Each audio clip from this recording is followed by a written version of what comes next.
హృదయపూర్వకంగా దేవుని సన్నిధిలో ప్రార్థన చేద్దాం. అవును, దేవుడు తన భక్తుల ద్వారా మాట్లాడించినటువంటి మాటలు, నీ కన్నులకు ఇంపైన దాన్ని నీ అద్దు నుండి తొలగిస్తానని ప్రభు సెలవిస్తున్నాడు. బుక్కావని తైలంలో చచ్చిన ఈగలు పడినప్పుడు కప్పు కొట్టినట్లుగా ఈ బ్రతుకులో ఏదైతే దేవునికి అసహ్యమైనది ఏదైతే చేరుతుందో అది తొలగించుకున్నప్పుడే నీ జీవితం సార్థకం. దేవుని వాక్యం యేసుకేలు గ్రంథంలో సెలవిస్తున్నట్లుగా, అలాగనే యేసుకేలు గ్రంథం 24వ అధ్యాయంలో నీ కన్నులకి ఇంపైన దాన్ని నీ యొద్ద నుండి తొలగించుకోమని వాక్యం సెలవిస్తూ ఉంది. అలాగనే లూకా సువార్త 16వ అధ్యాయంలో సెలవిచ్చిన మాట, నీ దృష్టి యొక్క ఇష్టము చొప్పున భూలోకంలో ప్రవర్తించావు కాబట్టి ఇప్పుడు నువ్వు యాతన పడుతున్నావని వాక్యం చెప్తుంది. బహుమానాలు ఆశించినటువంటి బిలాము శత్రు రాజుతో హతుడైపోయాడు.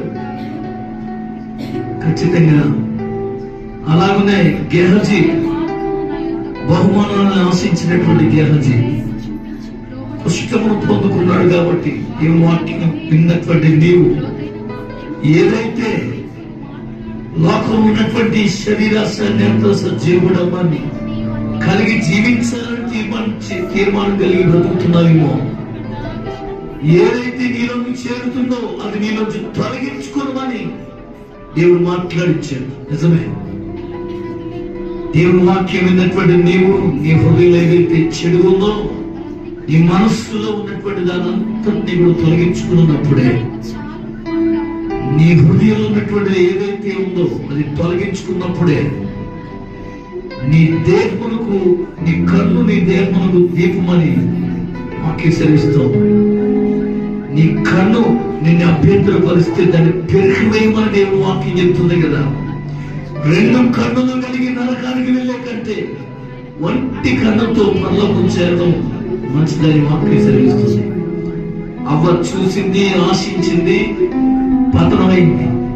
కాబట్టి దేవుని వాక్యం విన్న నీవు లోకము దాని ఆశలు గతించును. కాబట్టి లోకంలో శరీరాశాన్ని అంతా జీవుడమ్మని వాక్యం సెలవిస్తుంది.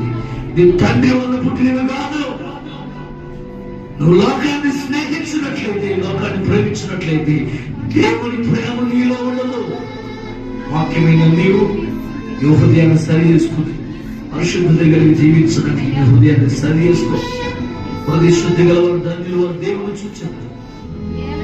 ఎర్రని కూర మీద ఆశపడినటువంటి యేసవు భ్రష్టుడైపోయాడు.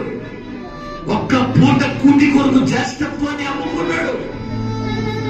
దేవుని యొక్క ఉన్నతమైన ఆశీర్వాదం నీకు ఇవ్వాలని ఆశ కలిగి ఉంటే లోకమున్న దాని వైపు మనసును మల్లుకొని దేవుని ధారాళమైన దేవుని పోగొట్టుకుంటున్నావుగా.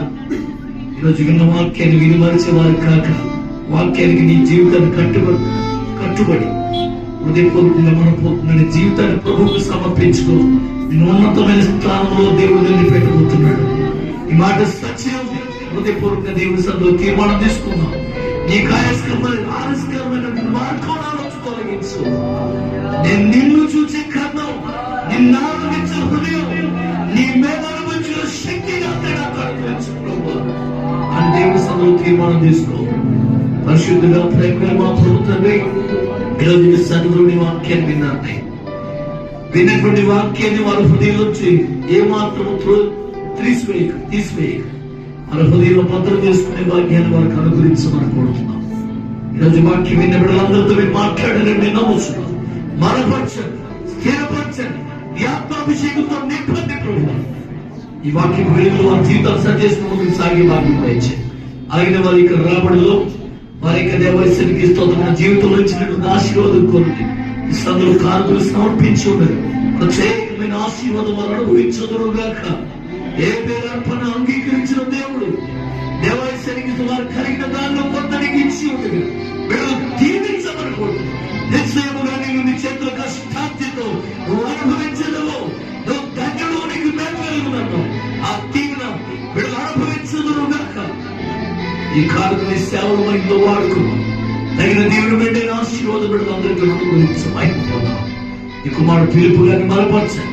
కలిగించిన తల్లిని, సహోదరులు అందించిన కుటుంబాలను దీవించండి. ఈ సేవ పరిచర్యలో బలంగా వాడుకున్నాం. వచ్చిన మమ్మల్ని అందరూ కూడా దీవించి నిశ్చితమైతే నేను అక్కడ అవసరమైతే మరి సమయంలో అందరూ కలిసి నేను స్తుతించుకునే భాగ్యాన్ని మనందరికీ అనుగ్రహించాలి. యేసు నామమున ప్రార్థించి వేడుకుంటున్నాం మా పరమ తండ్రి. ఆమేన్.